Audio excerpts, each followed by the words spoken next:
한 부자가 되기를 원하는 소년이 있었어요.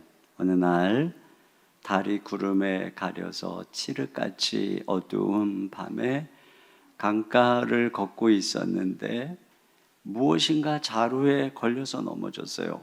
자루에 뭐가 있는가 하고 열어보니까 돌멩이들이 있는 것 같아요. 캄캄한 밤이니까. 어떤 인간이 걸려 넘어지라고 여기다가 이런 자루에 돌을 담아두었나 하고 이 소년이 앉아서 자루에 있는 돌을 하나씩 빼가지고 강물에 던집니다. 강에 던지면서 나는 언제나 부자가 될 수 있을까? 이렇게 다 던지고 이제 마지막 하나를 던지려고 하는데 마침 구름에 가렸던 달이 그 얼굴을 내미면서 환한 빛이 비추자 손에 있는 돌이 빛나는 거예요. 알고 보니까 이 돌이 황금 덩어리였어요. 세상에 돌멩이인 줄 알고 강에 다 던져버린 것이죠. 여러분, 우리는 이미 복을 받았는데 마치 황금을 손에 쥐고도 돌멩이인 줄 아는 것처럼 그렇게 여길 수가 있어요. 여기 지금 3절 말씀을 같이 한 번 더 보겠습니다. 시작. 찬송하리로다. 하나님 곧 우리 주 예수 그리스도의 아버지께서 그리스도 안에서 하나님에 속한 모든 신령한 복을 우리에게 주시되. 여기 보면은 하늘에 속한 모든 신령한 복이라고 하니까 그 복은 나중에 우리가 하늘나라 갔을 때 그때 누리는 복이고 지금 여기서 사는 것하고는 아무 상관이 없는 복이야. 이렇게 생각하는 경향이 있습니다. 그런데 여기 하늘에 속겠다라고 하는 것은 우리가 예수님 안에서 받은 복이 출처가 어디냐? 하늘이라는 거예요. 그 근원이 하늘이다. 그래서 신령하다는 것입니다. 사람들이 점을 보고 운세를 보고 그러는 이유는 자신의 삶을 움직이고 지배하는 뭔가 영적인 것을 믿고 또 자신의 운명이 그것들에 의해서 좌우된다고 생각해서 그런 것입니다. 그런데 성경을 보면 이 땅을 통치하고 땅의 운명을 좌우하는 것이 하늘입니다. 그리고 그 하늘은 이 땅의 모든 것을 그분의 뜻대로 운행하시는 하나님이 계시는 곳입니다. 그러니까 우리가 받은 복이 어디서부터 온 복이냐? 바로 그 하늘에서부터 온 복이고 그렇기 때문에 신령한 복이다 이렇게 말하고 있는 것이죠. 그 복을 두 가지로 얘기할 수 있는데 하나는 선택받은 복이라고 하는 것입니다. 이것은 우리의 정체성, 아이덴티티와 관련된 것입니다.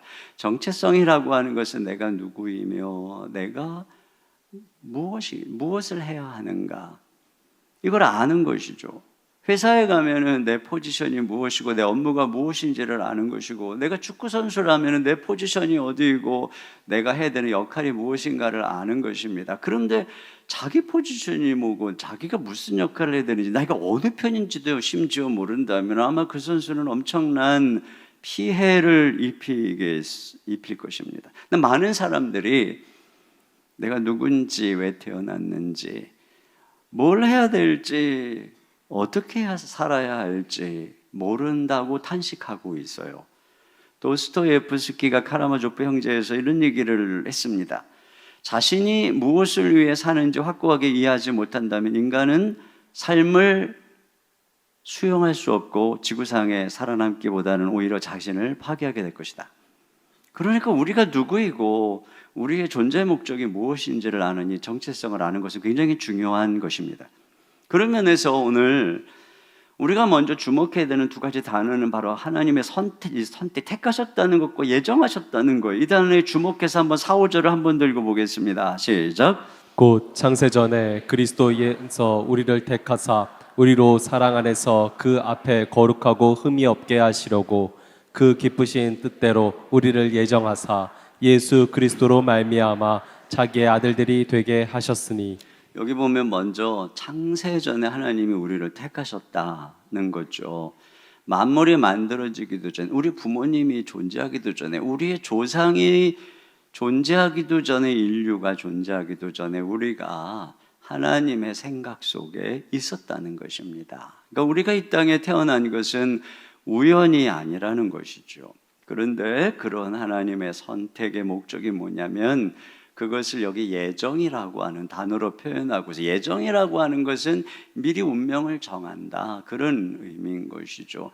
그러니까 우리가 선택을 받은 목적을 향해서 우리가 예정되어서 이 땅에 왔다는 것입니다. 그러면 어떻게 우리 운명이 예정되어 있다고 말하냐면 거룩하고 흠이 없게 해서 장차 하나님의 아들들이 되는 것입니다. 근데 여러분, 성경의 아들이라고 하는 표현, 우리 로마서에서 배운 것처럼 하나님의 유업을 이어받을 상속자라고 하는 표현입니다. 그러니까 어떤 왕의 유업을 받을 왕자라도 이렇게 표현할 수도 있을 것입니다. 그렇게 되어지도록 운명 지어진 존재라는 것입니다. 여러분, 사극을 보면은 가끔 영웅이 탄생할 때 하늘에 어떤 징조가 보이고 갑자기 그 집에 어떤 도인이나 무속인이 찾아와서 이 집에 아주 굉장한 사람이 태어났다라고 하는 신탁을 전해주죠. 그리고 그 아이의 삶을 보면은 신기한 섭리가 작용을 해서 그 영웅의 길로 걸어가고 고귀한 인생의 길로 걸어가게 되는 것을 보게 되는데, 바로 우리 그리스도인의 삶이 이런 특별한 운명을, 그런 특별한 신탁을 받고 태어난 존재가 우리라고 하는 것입니다. 예를 들어서 구약의 요셉이라든가 다윗처럼 하나님이 어려서부터 그들을 특별히 선택해서 하나님의 섭리가 함께하니까 고난이나 모든 것들이 합력해서 선을 이루고 고난 속에 빚어져서 결국에는 국무총리가 되고 왕이 되는 것처럼, 이건 예표란 말이죠. 예수님 안에서 하나님의 백성들에게 이루어질 예표라고 하는 것입니다. 그러니까 우리에게는 이와 같은 선택을 받고 이런 운명이 주어져서 태어난다는 것입니다. 이것이 바로 하늘에 속한 신령한 복이라고 하는 거예요. 이런 복을 받고 우리가 태어났다는 것입니다. 그러면 왜 하나님께서 그 많고 많은 사람 중에 우리를 이렇게 특별히 선택해서 우리의 운명을 하나님의 아들이요 상속자로 예정해 주신 것일까? 우리가 뭐가 잘나서 그런 것일까? 그 이유에 대해서 오늘 본문에는 4절에 보니까 사랑 안에서다 이렇게 얘기하고 5절에는 그 기쁘신 뜻대로 이렇게 얘기를 하고 있습니다. 이 말은 뭐냐면은 우리가 그렇게 선택받을 잘난 것이나 착한 것이나 남다른 뭐가 없다는 것이에요.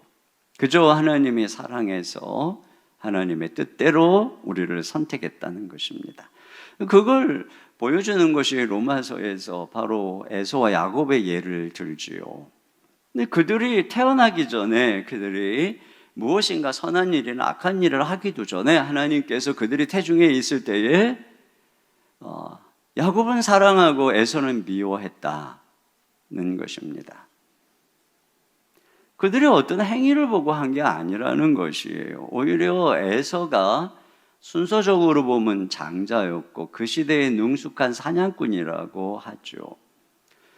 그러니까 아마도 에서는 사냥꾼으로서 수렵을 했고 야곱은 농사를 짓거나 양을 쳤던 것 같아요.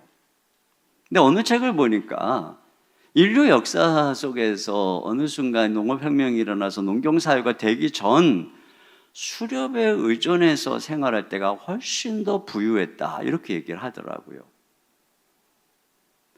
그러니까요, 오늘날로 치면은 에서는 사업도 잘하고 돈도 잘 벌어오고 가끔씩 별미를 갖다 주고 용돈도 두둑히 주고 하는 그런 아들이에요.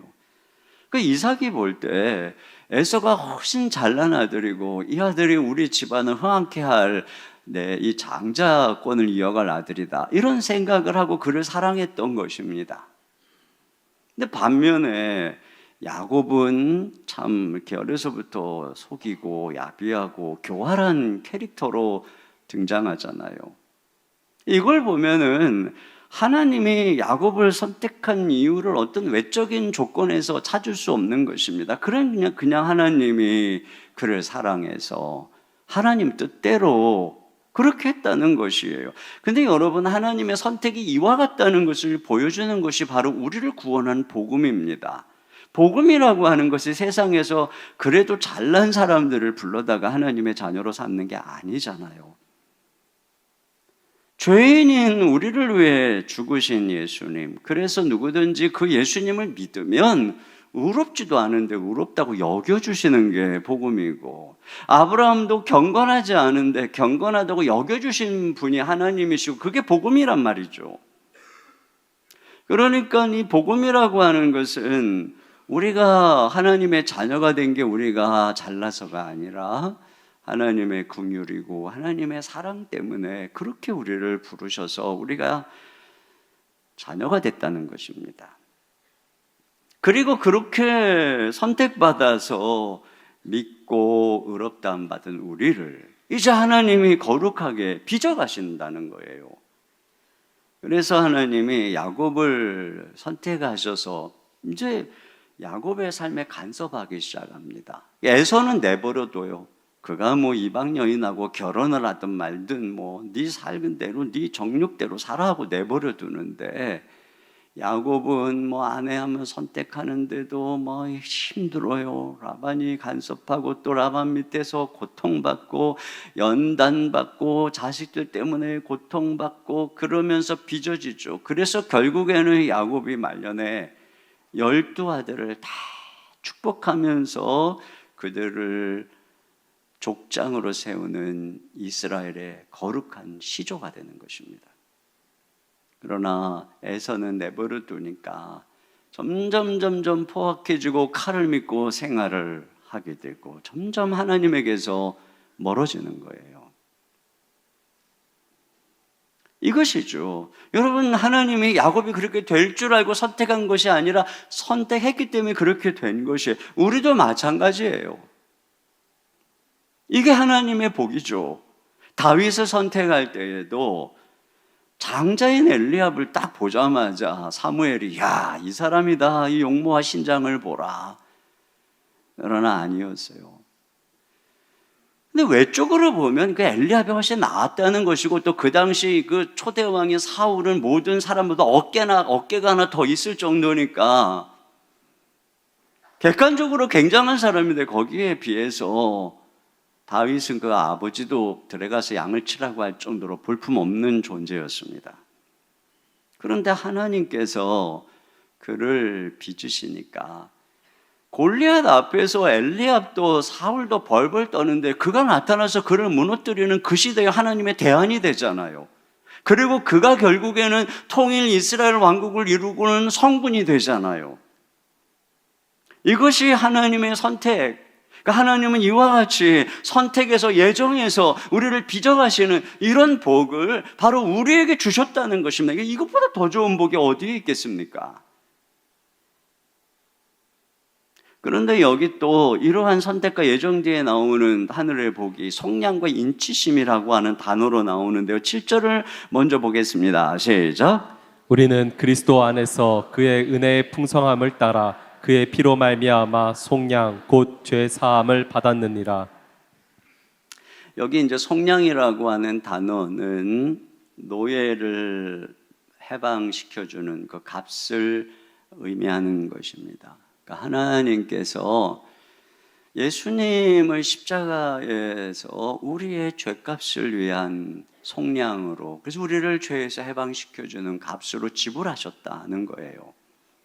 하나님께서는요, 참 시원찮은 존재를 선택하셔서, 그리고 또 그 시원찮은 존재에게 어울리지 않는 엄청난 지위로 예정해 놓으시고는 그런 우리를 위해서 하나님이 친히 값을 지불하신 거예요. 그 값은 너무나도 엄청난 하나님의 아들의 목숨이라고 하는 값을 지불해서 우리를 깨끗하게 씻어주실 뿐 아니라 그 의로 옷 입혀주신 것이죠.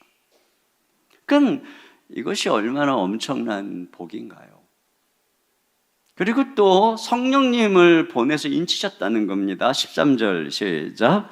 그 안에서 너희도 진리의 말씀 곧 너희의 구원의 복음을 듣고 그 안에서 또한 믿어 약속의 성령으로 인치심을 받았으니.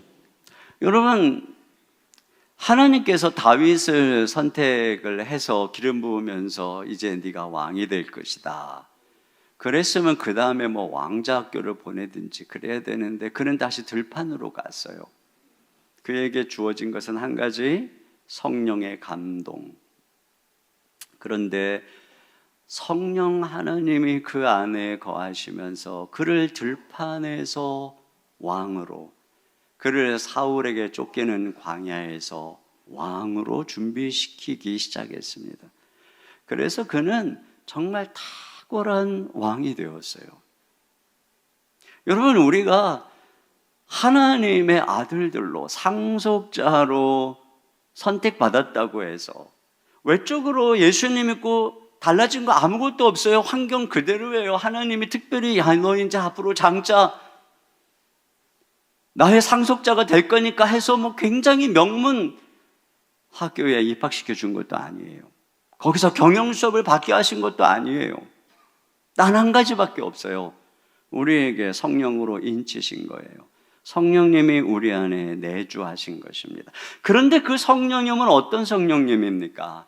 과거에 다윗 안에 함께 거해서 그를 왕으로 빚었던 성령님이고, 과거에 요셉과 함께 하면서 그와 함께 했던 성령님이고, 다니엘과 함께 하면서 그를 그렇게 놀랍게 그 시대에 썼던 제국 가운데 사용했던 그 성령님이, 그 성령 하나님이 우리 가운데 거하시는 것입니다. 그래서 세상의 학교가 빚은 사람보다도 더 월등한 하나님의 대안으로 나타나게 하셨다는 거죠.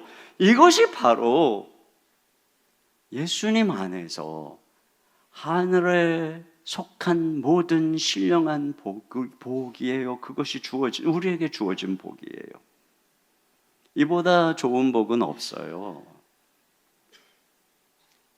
안타까운 것은 이런 엄청난 황금 덩어리를 손에 쥐고서, 아니 그런 신분과 그런 엄청난 은혜를 경험하고서도 이것이 황금 덩어리인 줄 모르고 돌멩이인 줄 알고 강가에 던져버리고, 손에 엄청난 복을 쥐고서도 나는 언제나 복을 받을까, 나는 언제나 부자가 될까 하고 가난뱅이처럼 살아가는 거예요. 그런데 우리를 향한 하늘의 복은 여기서 끝나는 것이 아니에요. 두 번째로 중요한 것이 얘기하는데, 그것은 바로 그분의 기업이 되는 복입니다. 여러분, 오늘 이 본문을 유심히 살펴보면 우리가 익숙히 알고 있는 선택, 성량, 인침, 성부, 성자, 성령 하나님의 구원의 놀라운 복에서 한 걸음 더 나가고 있어요. 근데 많은 사람들이 그걸 못 보는 거예요. 그 엄청난 복을. 자, 먼저 우리 주님이 선택한 목적을 보세요. 여기 보면 아들이 아니라 아들들이라 이렇게 되어 있어요. 5절 같이 봅니다. 시작. 그 기쁘신 뜻대로 우리를 예정하사 예수 그리스도로 말미암아 자기의 아들들이 되게 하셨으니. 네, 단순히 상속자다 그러면 단수로 아들. 그래서 로마서에도 우리가 하나님의 아들이다 이렇게 얘기합니다. 근데 여기서는 뭐라 그러냐면은 아들들이라고 얘기하고 있어요. 그러면 이 아들들이 되게 하신다는 게 무엇을 의미하는 것인가? 그게 그 다음에 설명되는 거예요. 그 다음에 예수님의 속량의 목적에서 그게 더 구체적으로 나옵니다. 자, 예수님의 속량의 목적에 대해서 복잡하게 쭉 기록을 하지만 결국 11절로 이어지는 건데, 자, 11절을 다 같이 보겠습니다. 시작. 모든 일을 그의 뜻의 결정대로 일하시는 이의 계획을 따라 우리가 예정을 입어 그 안에서 기업이 되었으니. 여기 또 예정이란 말이 나오죠. 근데 어떤 운명으로, 어떤 예정으로 우리를 이끌으셨느냐? 우리를 기업이 되도록 예정하셨다는 것입니다. 예수 믿는 사람들을 하나님이 기업으로 삼으셨다는 거예요. 자, 그리고 또 성령님의 인치심의 목적에 대해서 14절에 이는 우리 기업의 보증이 되사 이렇게 얘기하고 있어요. 그렇다면 기업이 뭘까요? 구약을 보면은 하나님의 백성들을 가리켜서 하나님이 내 기업이다 이렇게 말씀하세요. 신명기 7장 6절 다 같이요. 시작. 너는 여호와 내 하나님의 성민이라. 내 하나님 여호와께서 지상 만민 중에서 너를 자기 기업의 백성으로 택하셨나니. 또 신명기 32장 9절입니다. 시작. 여호와의 분깃은 자기 백성이라. 야곱은 그가 택하신 기업이로다. 네, 여러분 기업은 그걸 경영하는 사람이 자신의 정말 생명과 삶을 다 투자해서 경영하는 것입니다. 그런데 하나님께서 과거에 이스라엘 백성을 그와 같은 하나님의 기업으로 삼으셨다는 겁니다. 그래서 하나님이 그들을 돌보시고 이끌어 주시고 지켜 주시고 함께 해 주셨습니다. 그런데 이제 하나님이 예수님 안에서 우리들을 기업으로 삼으셨다는 거예요. 과거에는 혈통적 이스라엘이 대상이었다면은 이제는 예수님을 믿는 하나님의 백성들, 다시 말하면 교회를 하나님이 기업으로 삼으셨다는 것입니다. 그렇게 아끼신다는 거죠. 여기 바로 우리에게 속한 하늘의 복, 그러니까 하늘에 속한 모든 신령한 복 중에 하나가 또 뭐냐? 바로 우리를 하나님의 기업으로 부르셨다는 거예요. 우리가 기업이 되었다. 여기서 먼저 생각해야 되는 중요한 교훈은 우리를 하나님이 구원하실 때 기업으로 부르셨다는 겁니다. 우리는 구원을 개인적인 것으로 생각합니다. 그래서 내가 예수님을 믿어서 하나님의 자녀가 되는 것은 필수인데 내가 교회 나가는 건 선택이야. 그런데 오늘 성경은 하나님이 태초에 우리를 선택하실 때부터 우리를 하나님의 아들들이 되게 하려고 선택하셨다는 거죠. 예수님이 우리를 위해서 모든 죄값을 대신 치르시고 우리를 용서하며 구원하실 때부터 우리를 기업으로 그 백성으로 삼으시고자 했다는 것이에요. 성령님이 우리 안에 거하셔서 인치시는 이유도 그 기업인 우리를, 교회를 하나님이 보호하고 이끌어 주시기 위함이라는 거예요. 하나님께서 아브라함을 불러서 주신 약속이 뭐죠? 내가 너로 큰 민족을 이루겠다. 내 자손이 하늘의 별처럼 많을 것이다. 아브라함이 믿은 것이 이것이었어요. 아브라함이 뭐를 믿었을까요? 무자한 자신을 통해서 하나님이 내 후손으로, 그러니까 후손을 주겠다 이걸 믿은 게 아니고 내 후손으로 하늘의 별처럼 어마어마한 민족을 만들 것이다 이걸 믿었어요. 이걸 믿었을 때 하나님이 그걸 의롭다 여기신 거예요. 아브라함이 그런 약속을 믿고 걸어가는데 99세가 돼도 자식이 없어요. 사라는 89세가 돼 죽은 몸처럼 되었어요. 그런데 하나님이 그때 나타나서 뭐라고 하셨냐면은 너네 둘 다 이름 바꿔. 이제 너는 열국의 아비가 되고 사라는 열국의 어미가 될 거야. 로마서에서는 그들을 세상의 상속자로 삼으신다 이렇게 말씀하셨어요. 근데 아브라함이 그걸 믿었어요. 단지 아들을 주신다는 것도 어마어마한 일인데 99세의 무자한 할아버지인 죽은 것 같은 자신에게 하나님이 열국의 아비가 되게 해주실 거야. 그걸 믿었어요. 그랬더니 로마서에 그 믿음을 의로 여기셨다. 그래서 아들을 낳았어요. 그 아들 이삭이 무럭무럭 잘 자라고 100세에 낳은 이삭이 청소년 시기가 지나서 아마도 아브라함은 120세가 가까워오고 마음속에 야 이만하면 나는 여한이 없어. 너무 행복해 하는 그 즈음에, 그 노년에 하나님이 나타나서 아브라함을 시험합니다. 그러면서 하나님이 뭐라 그러냐면 네 사랑하는 독자 이삭을 내가 지시하는 한 산, 모리아산이죠. 가서 번제로 나에게 바쳐라. 무엇을 테스트하는 걸까요? 여기서 하나님이 테스트하는 건 이겁니다. 아브라함이 이 나이에 여전히 그 약속을 믿고 있을까? 아브라함은 지금 그래 하나님이 무자한 나에게 아들을 주셔서 이렇게 잘 자라게 하시니 내게는 여한이 없어. 여기까지가 아브라함의 믿음이었는가? 아니면 여전히 그 아들을 통해서 민족을 이루시겠다고 하는 하나님의 약속을 믿고 있는가? 이 테스트입니다. 그 테스트라고 히브리서에서 얘기하고 있어요. 거기까지는 설명할 시간은 없지만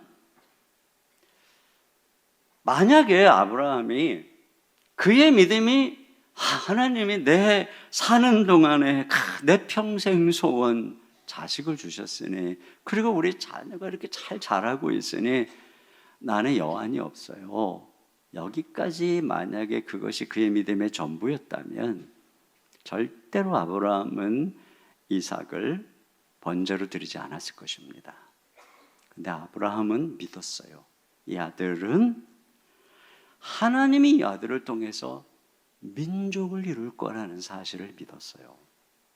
그렇기 때문에 그 아들을 내가 하나님께 번제로 드리면 부활의 하나님이 이 아들을 다시 살려서라도, 하나님은 창조와 부활의 하나님이 다시 살려서라도 하나님은 당신의 약속을 이룰 거라는 걸 믿었던 거예요. 그래서 아브라함이 모리아산의 아들을 데리고 올라갈 때 바로 부활의 하나님을 믿었다고 성경이 기록하는 것입니다. 그래서 정말 아브라함이 칼을 들고 이삭의 숨통을 따르고 할 때 하나님이 그 아브라함을 말리면서 그에게 약속하는 것입니다. 내가 너를 복주고 복주며 내가 너의 후손으로 번성하게 하고 번성하게 하리라. 내가 너의 이 씨로 말미암아 만민 가운데 복을 받고 충만하게 할 것이라고 말이죠. 아브라함이 끝까지 믿었던 것은 바로 하나님의 백성, 그의 나라, 이 축복이었습니다. 나를 통해서 하나님이 일을 이룰 것이다. 여러분, 하나님이 그것을, 그 믿음을 보고 그를 의롭다 여기셨어요. 우리는 무엇을 믿나요? 우리의 믿음이라고 하는 것은 예수님이 십자가에서 우리를 위해서 이루신 것을 믿는 믿음이죠. 그러면 우리는 예수님이 십자가에서 이룬 것을 어디까지 알고 있습니까? 우리는 그것이 로마서에서 얼마나 풍성한 것인가를 배웠어요. 그런데 오늘 에베소서에서 한 걸음 더 나아가는 것입니다. 예수님의 십자가가, 그분의 속량이 무엇을 이루고 있는 것인가?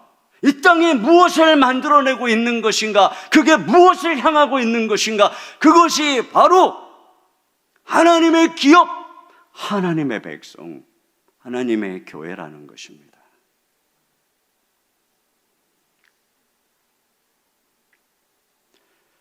아브라함은 거기까지 믿었습니다. 우리의 믿음은 어디까지인가요? 우리의 믿음이 지극히 개인적이고 심지어 누군가는 자기가 무교회주의자인 것을 자랑한다면 그것은 물론 교회에 문제가 있기 때문에 그런 생각을 할 수도 있겠죠. 그러나 기본적으로 우리가 잘못된 믿음을 가지고 있기 때문에 우리 주님이 십자가의 그 고결한 목적이 무엇인지 알지 못하기 때문에 그런 것입니다. 여러분, 오늘 본문에서 우리 주 예수님의 속량의 궁극적인 목적을 얘기하고 있어요. 이것이 얼마나 중요한 것인지 그걸 얘기하기 전에 8절에 먼저 서론을 얘기해요. 8절에 8절부터 9절 상반절 같이 보겠습니다. 시작. 이는 그가 모든 지혜와 총명을 우리에게 넘치게 하사 그 뜻의 비밀을 우리에게 알리신 것이요. 네. 모든 지혜와 총명을 사도인 자기들에게 하나님이 성령을 통해 다 넘치게 해주셔서 그 뜻의 비밀을, 즉 감추어졌던 비밀을 알게 하셨다는 거예요. 이제부터 말할 게 그거라는 거예요. 사도인 자기들에게 하나님이 보여주신 비밀이라는 겁니다. 그러면서 9절 하반절 때 이렇게 얘기해요. 시작.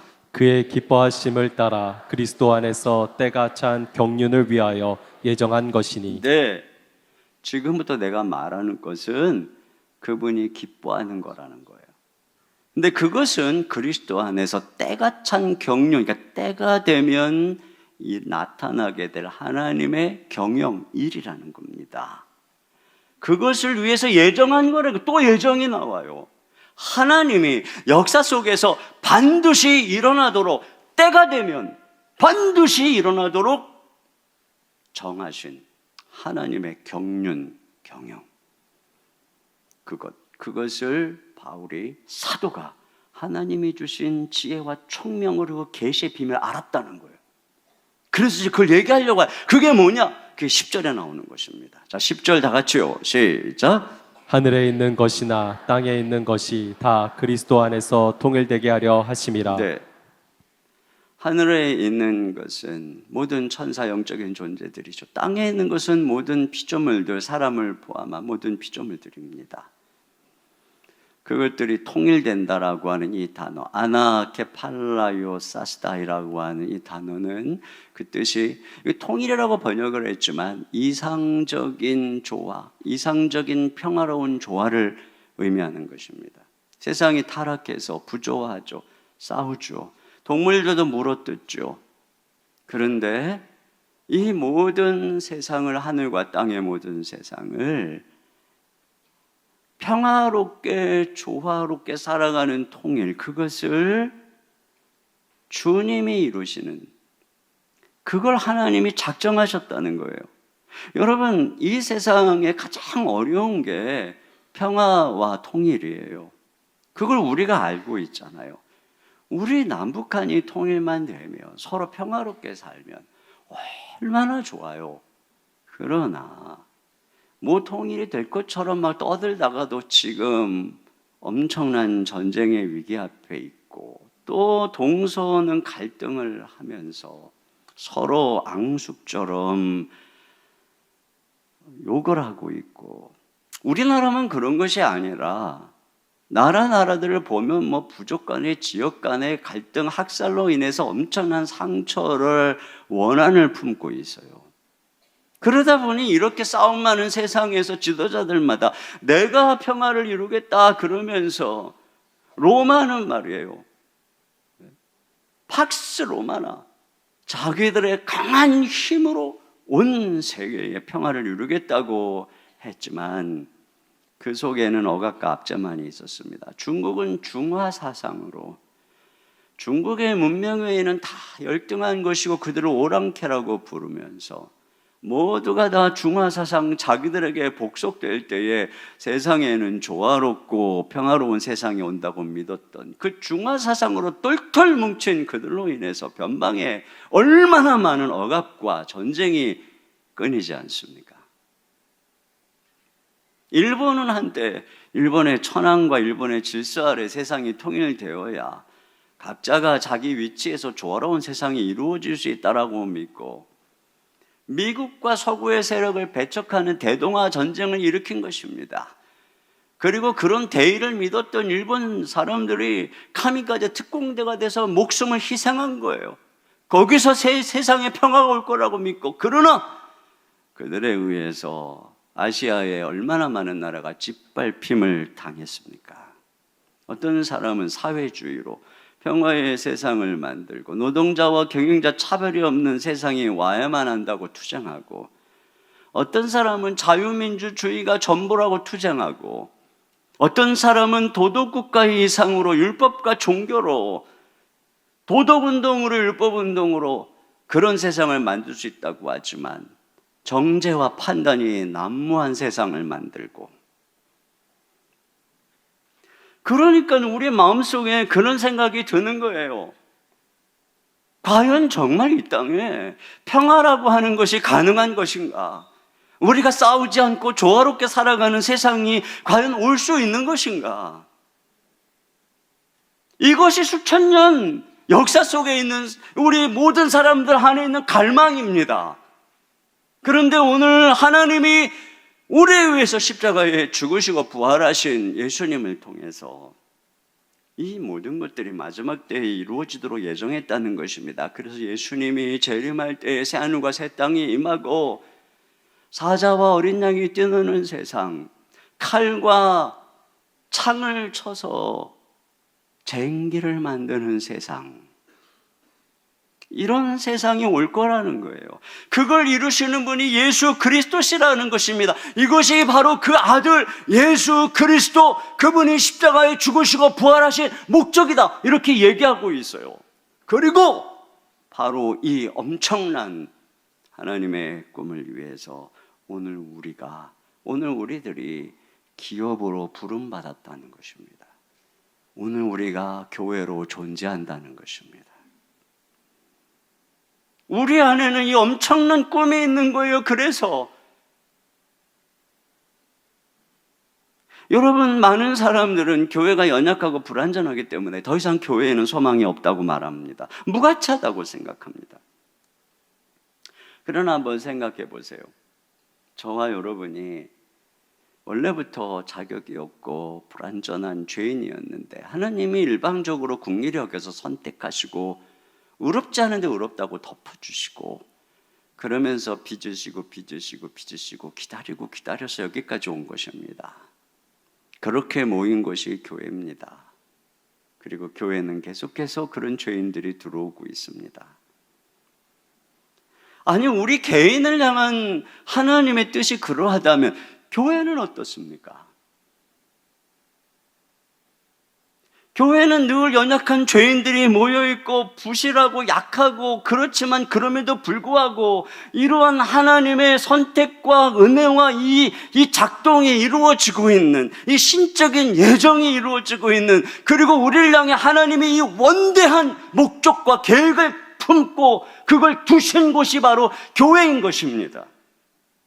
그래서 하나님은 이 연약한 교회를 통해 지금도 당신의 그 놀라운 나라를 이루어 가고 계신 것입니다. 물론 교회 안에 부조리도 많고 예수 믿는 사람들이 형편없는 모습에 매스컴이 오르내리기도 하고 종종 교회 지도자들이 부정을 나타내기도 하지만, 하나님께서는 그럼에도 불구하고 지난 수천 년 동안 다른 곳이 아니라 교회를 통해서 당신의 백성을 창조하고 빚으신 것이며, 교회를 통해서 예수님 안에서 이루어져 그 엄청난 나라를 준비하고 있는 것입니다.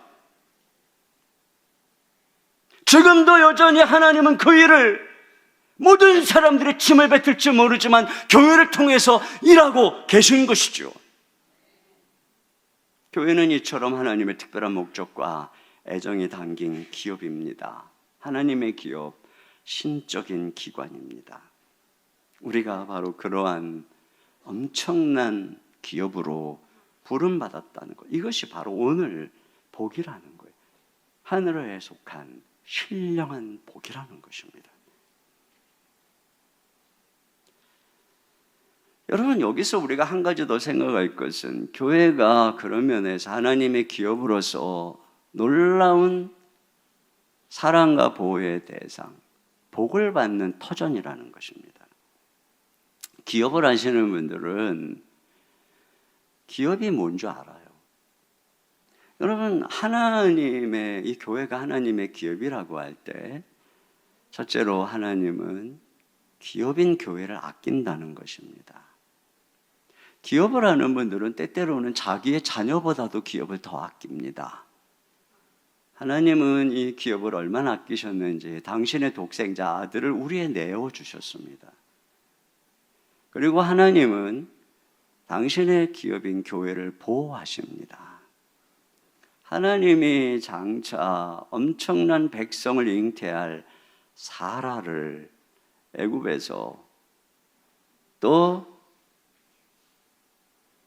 그랄 땅에서 보호했듯이, 아비멜렉에게서 보호했듯이 하나님은 교회를 보호하세요. 하나님이 이스라엘 백성들을 위해 싸우듯이 교회를 위해서 싸우시는 것입니다.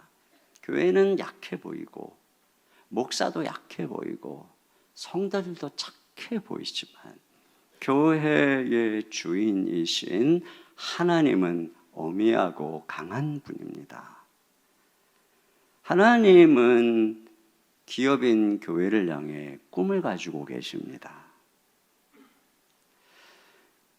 부모가 연약한 아이를 바라보면서 그래도 이 아이가 자라면 장차 커서 멋진 인물이 될 거야 라고 하는 꿈을 가지듯이 교회에는 아직은 잘하고 연약하고 그런 많은 부족한 것이 있음에도 불구하고 하나님은 이 기업을 향해서 꿈을 품고 있습니다. 세상은 욕해도 교회는 하나님의 꿈입니다.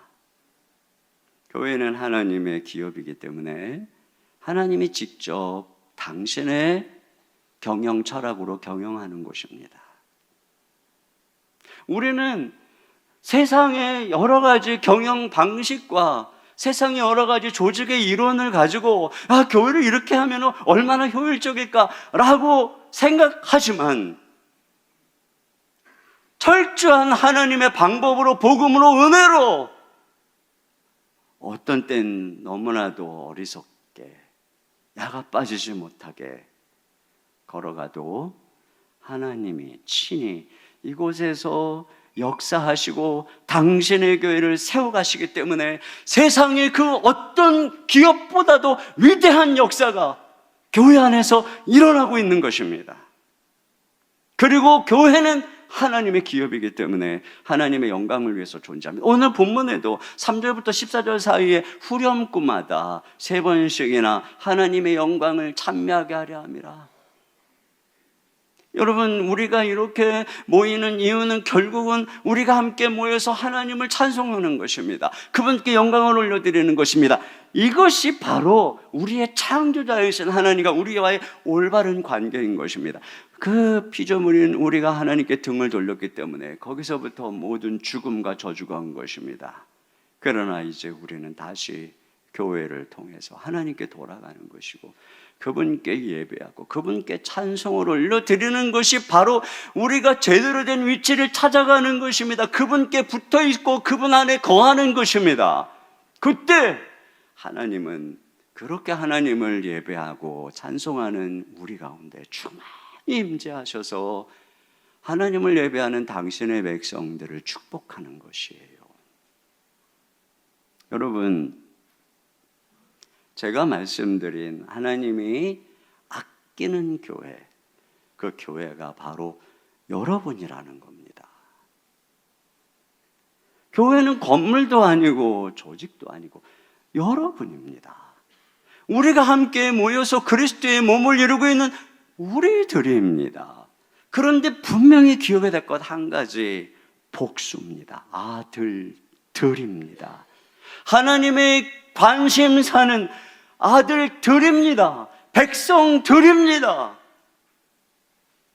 그 들을 기업으로 삼고 하나님이 그들에게 큰 관심을 갖고 경영하고 있다는 것입니다. 왜 하나님이 요셉을 그렇게 축복했을까요? 결국은 요셉을 통해서 하나님이 하나님의 백성을 가뭄 때 보호하고 살리고 그 품 안에서 애굽 땅에서 큰 민족으로 번성하게 하려고 요셉을 복을 주신 거예요. 그로 국무총리가 되게 한 것입니다. 왜 하나님이 다윗에게 그 놀라운 은혜를 주시고 복을 주셨을까요?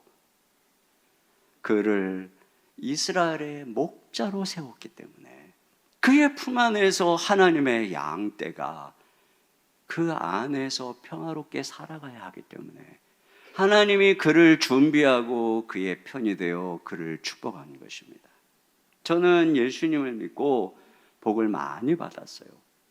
근데 왜 하나님이 비리비리한 나에게 이런 복을 주셨을까 하고 생각해 봤더니 저 때문이 아니라 주님이 사랑하는 기업인 이 교회 때문에 제가 이 교회의 한 지체가 되어서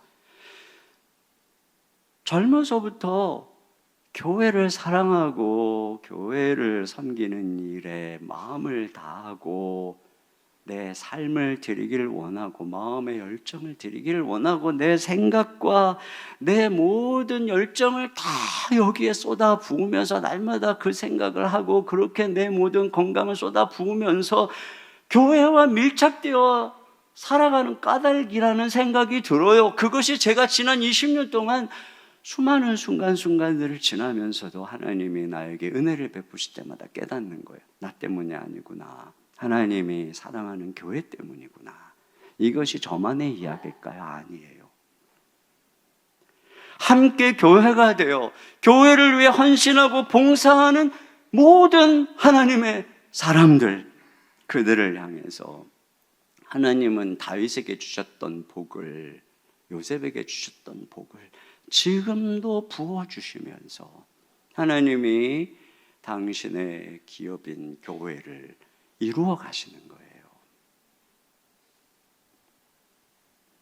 결론입니다.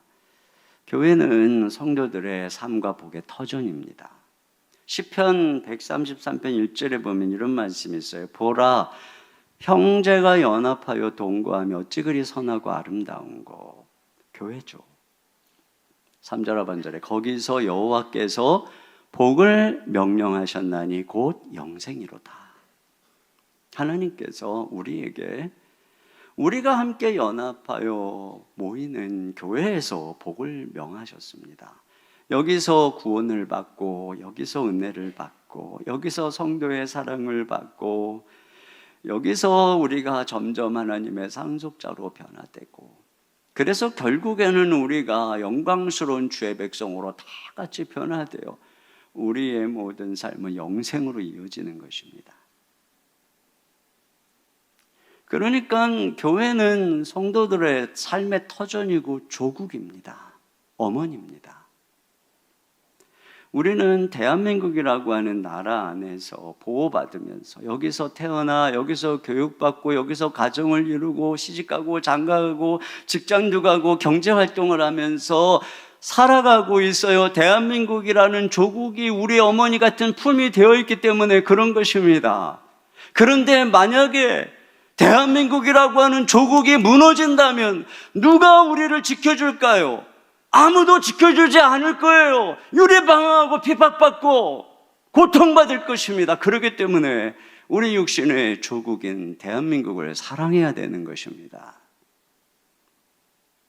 그런데 신자에게는 또 하나의 조국이 있어요. 그건 교회입니다. 만약에 신자의 조국인 교회가 무너진다면 성도를 이 땅에서 누가 지켜줄까요? 반기독교 교육 동성애에 맞서서 누가 성도들을 보호하며 누가 젊은이들을, 누가 우리의 자녀들을 보호하고 올바른 신앙교육을 시켜줄까요? 누가 이 땅이 어두운 땅에 복음을 전할까요? 어디서 성도의 교제를 하며 누가 우리를 위해 기도해주며 어디서 위로와 힘을 얻을까요? 어떻게 우리가 하나님 나라의 상속자로 변화되어 갈 수 있을까요? 그리스도를 머리로 하여서 온 세상에 하나님이 그리스도의 통치하는 그 나라의 꿈을, 아니 여기 성도가 한 명도 없다면 어떻게 그 꿈을 우리가 꾸어갈 수 있겠습니까? 교회는 우리 신자의 어머니고 조국입니다. 그러니까 우리가 함부로 침뱉고 비난할 곳이 아닙니다. 어머니에게 침을 뱉을 수 있습니까? 교회의 머리는 그리스도고 교회는 그분의 몸입니다. 예수님의 몸에 침을 뱉을 수 있습니까? 교회는 예수님의 신부입니다. 주님의 신부에게 침을 뱉을 수 있습니까? 사울이 교회를 핍박할 때 예수님이 뭐라 그랬어요? 사울아 사울아 왜 나를 핍박하느냐? 교회를 핍박하는 것은 예수님을 핍박하는 겁니다. 교회를 비난하는 것은 예수님을 비난하는 것입니다. 교회는 우리의 복의 터전이 되어야 되는 곳인데 오히려 교회를 비난해서 주님의 책망을 받는 어리석은 일들이 일어나서는 안 될 것입니다. 교회는 강물에 던져버릴 돌멩이가 아닙니다. 저와 여러분은 손에 황금 덩어리를 가지고 있는 것입니다. 하늘에 속한 모든 신령한 복을 누리는 곳입니다. 그것이 교회입니다. 이 교회가 얼마나 큰 복인지 우리의 손에 주어진 황금 덩어리인지 알아야 합니다. 예배가 얼마나 소중한 것인지 알아야 됩니다. 우리의 다락방이 얼마나 소중한 것인지 이 세상 그 어디서도 만날 수 없는 아름다운 복인 것을 알아야 됩니다. 우리 더 사랑의 교회가 얼마나 소중한 복인지 감사해야 됩니다. 사랑해야 됩니다. 우리 시간에 같이 찬양 드리겠습니다. 우리 하나님께서는 우리의 만남을 계획해 놓으셨네. 우린 하나 되어 어디든 가리라. 주위에 서라면 무엇이든 하리라. 당신과 함께 우리 같이 찬양하겠습니다.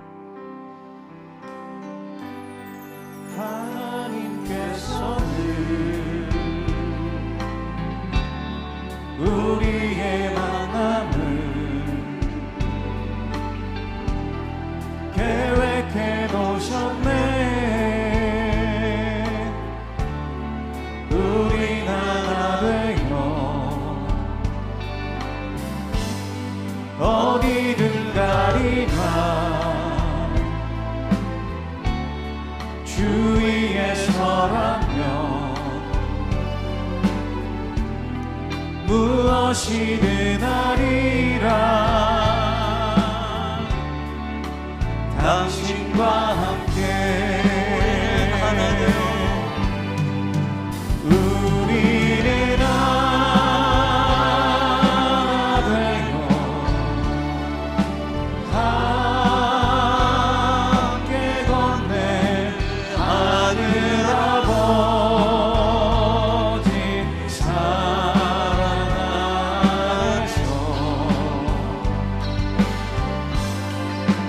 우리는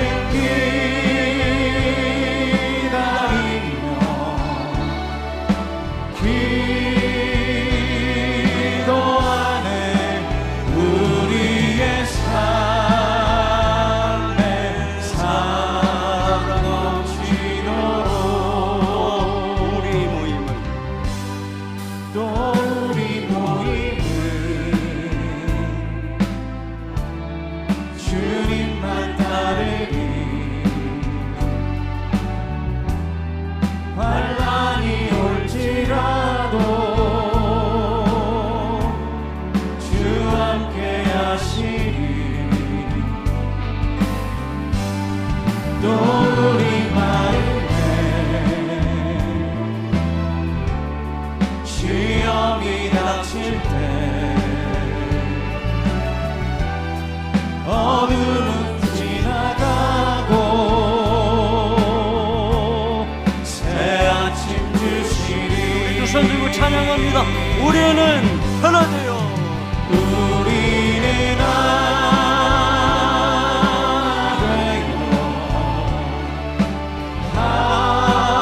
함께 건네 하늘 아버지 사랑 안에서 우리는